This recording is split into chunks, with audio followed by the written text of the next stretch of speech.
Yeah, sorry about that. Yeah, I'm good, thanks.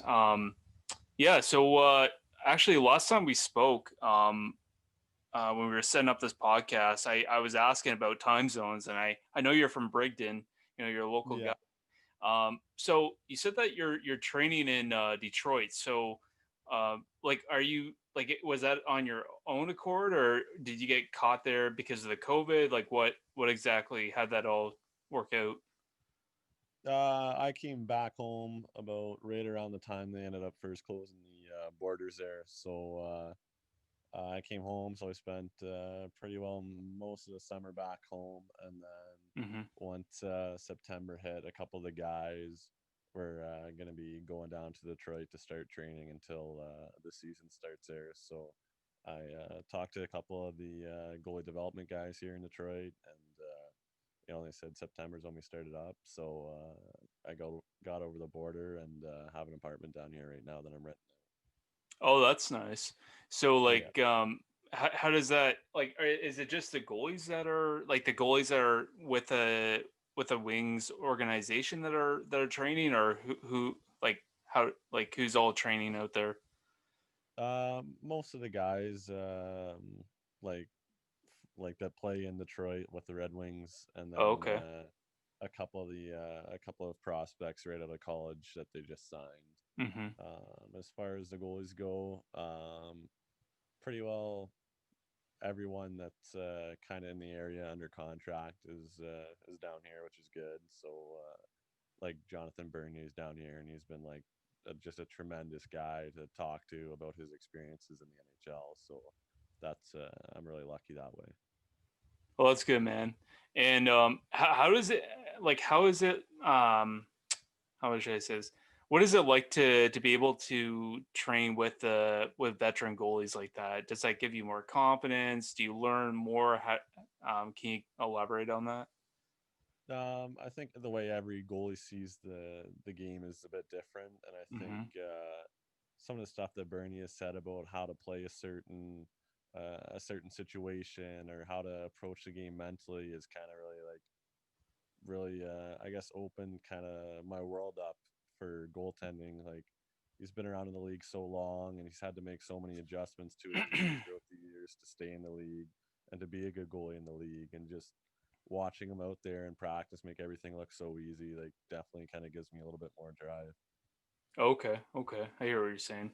No, I do want to touch into your the start of your career here, but I do want to kind of backtrack and start at the beginning. Um, so, like, what influenced you to get into hockey, particularly goaltending? uh i I think I started playing lacrosse first, and so I really wanted to be a lacrosse goalie, and Hmm. that would have been a terrible decision. That would have sucked so much. And Yeah. so my parents shut that down pretty quick, obviously. And I said, well, what about hockey? And I don't think I had really ever skated up till that point, and I don't know why said it, but I went to hockey and ended up liking it way more than lacrosse, and Hmm. it's yeah. Yeah. So did you start out with the goaltending, or was it, or did you start as just a player? How did that all work out? I started out just right as a goalie at Oh, first. okay. I think the first time I stepped on the ice, I fell flat on my face in full goalie gear. Like it was awful, but I ended up going to Paul Burgess, a local goalie coach in the area there, and that was he had a lot of work on his hands with me, but I eventually managed to stand up on my skates, and it's pretty much been history since then. Yeah, it's interesting that you bring that up because talking about falling on your face, I remember I used to play hockey when I was a kid. I think it's no secret that being a Canadian, I think most Canadian kids have played some kind of Yeah. hockey at Oh yeah. some point in their life. And for myself, I remember we didn't really have. I played in pretty much a house league, so I think that most kids had their shot to play goalie every week or whatever, however it worked out. Yeah. And I remember I played goalie, and I'll tell you, like, I remember I think that they shot from one end of the ice to the other, and I didn't know how to use the stick. I didn't. all I knew was play as a normal player. So I'm like putting my stick out, I'm trying to like just slash at the puck, and sure enough, yeah, the puck went in, and it was just like the most embarrassing thing. It's like, how can you not stop a puck that came from the other end of the ice? Oh yeah, yeah, So yeah, I hear what you're saying there for sure, for sure. Um, and just kind of moving forward here now, you were playing at the Hill Academy under 16, and then you moved pretty quickly from there to the OHL with the Sarnia Sing. I'm assuming you're about what, 16 at that time. yeah. I think I was 17 when I Okay. played in the OHL for my first time. Wow. So how was that? How was the feeling getting to the OHL so quickly? It was honestly such a shock. I mean, Hmm. I'd already kind of had plans to go back to the Hill again the following year. I was thought college was probably going to have to be the play because I was Hmm. taking longer to develop. But I went into main camp with Sarnia, and I guess they were impressed enough with me to offer me a contract. And I couldn't believe it at all. Like I honestly had no expectations of making the team, but Hmm. they offered me a contract, and it was a lot of fun my time in Sarnia there. For sure. And I mean, like, that's not terribly far from, your hometown, obviously. Um, Yeah, so, I mean, that kind of worked out that way. And then obviously, you got, I'm assuming you were traded, right? yeah, That's, I understand. Okay. Yeah. And you got traded to Hamilton Bulldogs. So, at that point, was that kind of a bittersweet? I mean, you get traded from your team, but then you get with the Bulldogs and you're basically going to the Memorial Cup. So, like, you had that your experience there. So how was that? How did that all feel? yeah. I mean, it kind of stung getting traded. I mean, Mm-hmm. I love Sarnia and I love the guys there a lot. I still keep in touch with a bunch of them, and Mm-hmm.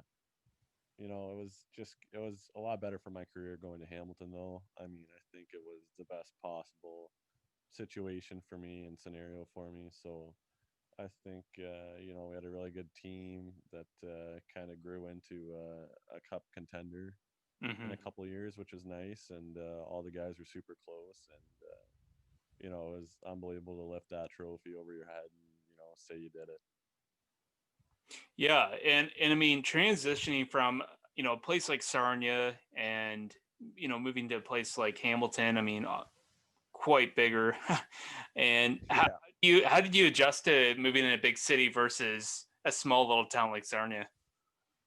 yeah, it was it was definitely a lot different. I mean, I'm Mm-hmm. used to the gravel roads and cornfields out back home, so Oh yeah. I didn't have my license, so luckily I had a guy to drive me around, and my billet family was unbelievable. They're like literally my second family, so they made everything so much easier for me. Mm-hmm. And with the OHL, like, you obviously you get to go home for like Christmas, holidays, things like that for the most Yeah, part. yeah, you get I think a week off at Christmas time, Mm-hmm. which is nice, and you know, I think it's not too far from like everyone's not too far from home in the OHL, which is kind of nice too. So Mm-hmm. they can always go back for a day.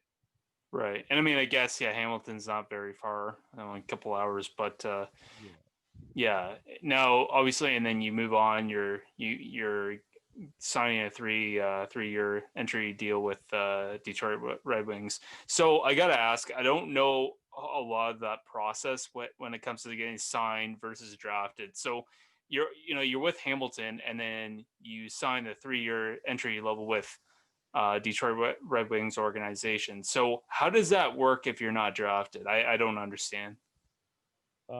So when they draft you, they get your rights for 3 years. So they have the option exclusively to sign you. Okay. So they can either sign you or not. And then once the 3 years is over, if they don't sign you, you become a free agent. Okay. So if you're a free agent right out of the draft, though, any team has the option to sign you Oh, okay. when you go undrafted. Yeah. Okay. Now, obviously, like I think your contract's coming up in 2020, 21, 22. Yeah. Okay. So have you heard anything about that? Like, have they talked to you about? extensions or a new contract or anything with it? I still have 2 years left on my deal, so I think Right. contract negotiations will probably wait till that final year. But I Hmm. mean, I'm definitely out here grinding and playing for my next contract. Absolutely. And I know that you're currently with one of their affiliates, Toledo, at the moment. Yeah. Now, what like have you heard anything about when they're going to be having their development camp, or if they're having like any of their camps to have all the players together? Like normally, it would typically be in like I think August or September around that time. So with the COVID and everything, have they given any time frame for that? I'm honestly not too sure. I mean, I think they're hoping to start up the season at least, like at the very least, in the new year. So Hmm. hopefully, camp will be around December, and I don't think they'll have any prospect camps or anything this year, but there will Oh, be okay. a NHL camp, and then the teams will be decided upon from there. Right, right. So, well, that's good then. So like, have they like, would that include you, or is that just the guys that are in the NHL or and AHL? How's that work out? Every guy that they have under contract who's a pro player, so whether it's in Toledo or Grand Rapids or Detroit, will be at the camp. Okay, so you would have your opportunity then. Yeah, Okay. Yeah, so I might know a little bit NHL, I might know a little bit of hockey, but I don't know everything. So, you're kind of yeah, educating me here. yeah. No worries. um, yeah, so actually talking about playing in NHL, I mean, you know, um, you got to play a game replacing I was supposed to say Bernier, but Howard. Yeah. Yeah, so how did that work out? Were both the guys injured, or what happened during that game? Yeah. Bernie got hurt. I think he hurt his wrist. It was about a week earlier, so I got to be called up there for a week, and I was backing up behind Howie, and then Oh, okay. I think he strained his hamstring or his groin or something in that last game. So I ended up going in, and it was an unbelievable experience. Yeah, and I was about to ask you how your feelings about playing against Buffalo Sabres and during that game. When you're on the ice, I mean, did some of the veterans, some of the other guys on the ice, were they talking to you? Were they trying to get the jitters out? What can you talk about that experience? Yeah, yeah. I mean, obviously all the guys in Detroit were real good about it. They were Hmm. talking to me, just keeping it loose, which was nice. And I know Skinner was shooting everything that game for looking for his 40th on me. So that was pretty funny. He was kind of laughing about it. So that was pretty cool. Yeah, yeah, absolutely. And I think like now that you've got to experience that high level NHL playing, do you feel like now if you were called up again, you'd be able to adjust better? How do you see that? Yeah, yeah. I mean, I think my game's grown so much more since then, and I think getting that experience that week and you know seeing what it's like, and getting used to the speed of the game and how much quicker the passes are up there, and then even coming down here to train this summer, it was so much easier for me because of that experience, and I'm really happy with where my game's at right now and where it's going to continue to go. Oh, that's awesome, man. And I know that sometimes it typically takes goalies longer to develop, whether they're in AHL or they're with another affiliate team. Um, Yeah. no, yeah. So now, kind of going back, you're talking about the Howard and Bernie getting injured. Let's talk the injuries. So, when you're obviously when you're with Toledo, you had an injury last season, I believe. Uh, Yeah. Yeah. so, what can you talk? Can you kind of elaborate on that? Like, what exactly happened? Yeah, so my first start of the year, I pulled my groin, so that set me out probably about a month and a half, and then I tried to come back playing, but my whole left leg was really bothering me, and so eventually they took a look at it, and they saw that I needed to have hip surgery on my labrum and because I had a bone growth on my hip. Oof. Yeah. And did they ever find out what that was all about, or was it just from prior injuries? Just like most goalies have to end up getting the surgery just because of, the wear and the tear on their Right, hips. Like it's like the socket develops like kind of a growth to kind of protect itself. So right. that growth ended up kind of just shaving away my labrum in my hip. So Oof. he said at some point, if they're lucky, they won't. But most goalies are having this surgery because of the way the position is. Yeah, it's unfortunate. Especially because you never know how long that could take you out of the game for sure. Yeah, Um, for sure. does it like is it unfortunate? I mean, the fact that you had that injury and you didn't get to play as much, does that kind of take away the fact that you couldn't display more of your skill or be able to play more to kind of show your abilities? Yeah, I think it was definitely really disappointing, and I think even definitely the mental side of it, as much as the physical side of after surgery, it was like really hard to kind of not be disappointed about the way the season went. But it was really a really good time to have that kind of injury and have that surgery. Looking back at it now, with what happened to the season and what happened to the start of this season, I guess, really too. So Hmm. I think having that time off is really good for me, and then being able to come down to Detroit and train really, really intensely is after having all that time off to rest my body is really paid off. Well, that's good. And sometimes that's just what you need, right? I mean, you look at some people, whether they're bodybuilders or whatever sport you're in, sometimes you just need that break to really let your body fully rest and whether you have injuries or not. Um, I think sometimes your body totally benefits from that for sure. Yeah, for sure. Um, Now, kind of just moving forward here, I mean, let's talk about family, friends.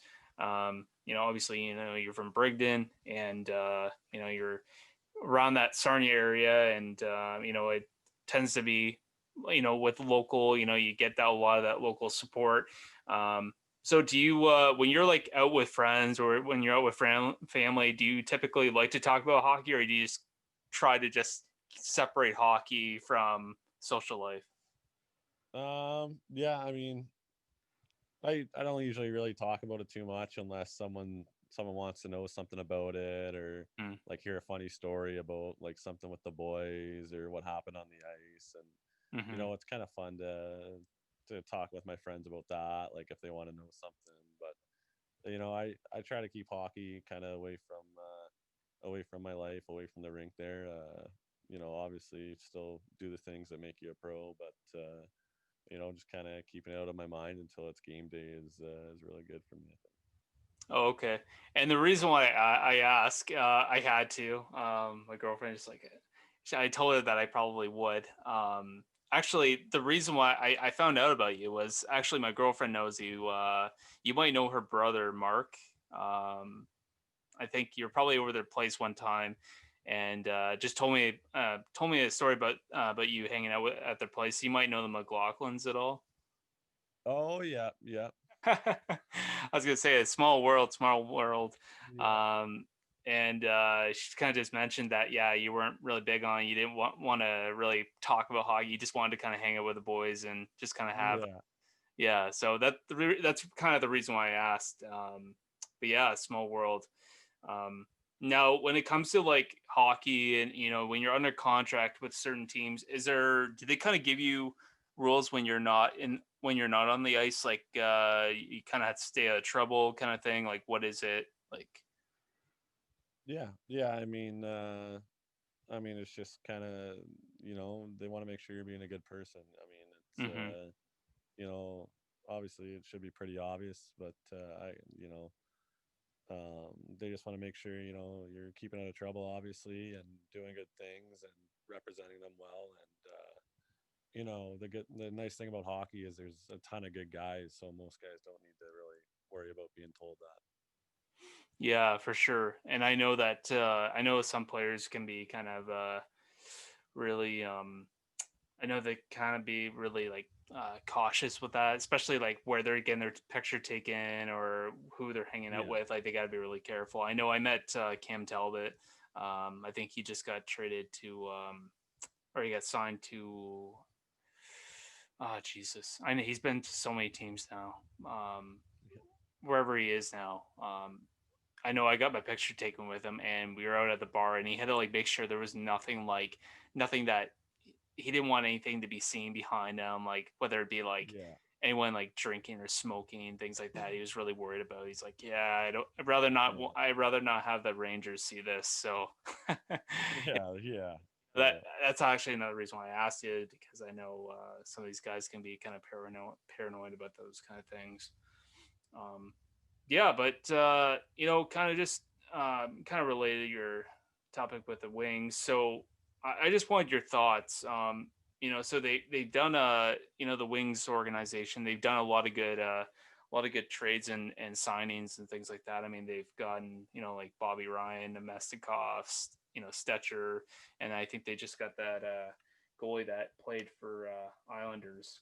So I think it's no secret that the Wings haven't been able to get to the top in the last couple of years. But with all these signings and actually getting that fourth round pick now, do you think that you think now the future is kind of looking a little bit more brighter for them? How do you see the team um, coming together?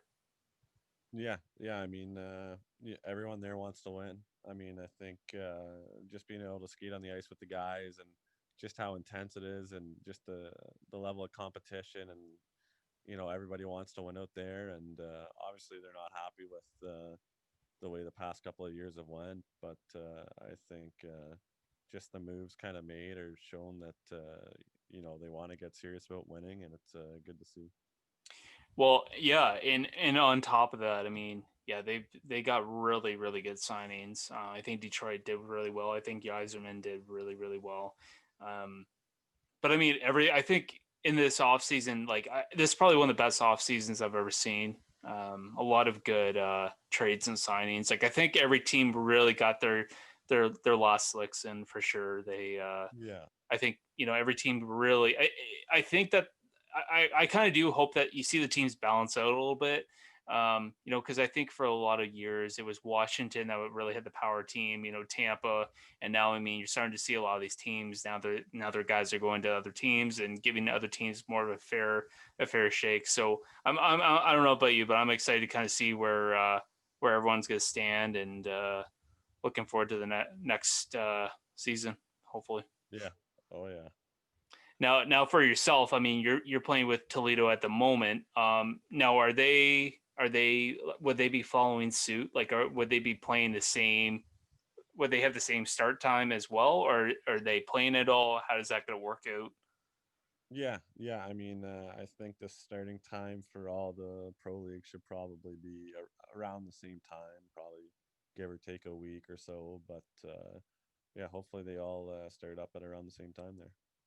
Yeah, that'd be nice because yeah, I think like as much as we got the playoffs and everything, I think I'm already starting to miss hockey again. So I can't stand watching football, baseball, and all that stuff. I just can't do it. So I'm staying hopeful that everything works out and and everything. So um, yeah, and just a couple more for you. So, I mean, you're currently still in Detroit, but do you have any plans on going back home for a month or two before you have to return?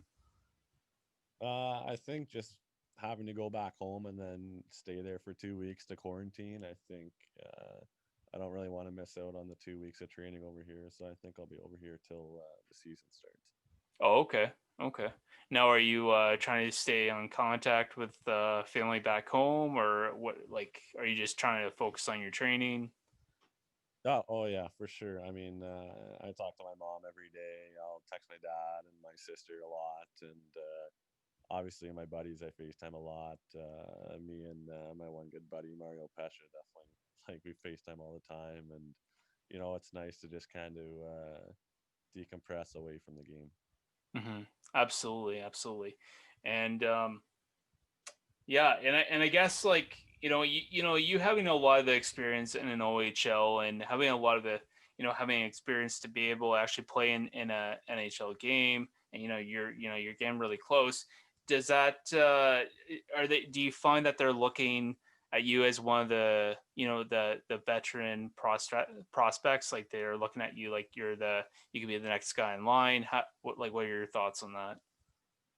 Yeah, yeah. I mean, I think definitely the past month over here, I think I've made an impact just from training over here. So I'm ready to do whatever it takes to keep growing my game, and I think one day that I'll be able to be the guy there. All right, man. Well, I'll keep sending positive vibes your way and hope for the best for you, man.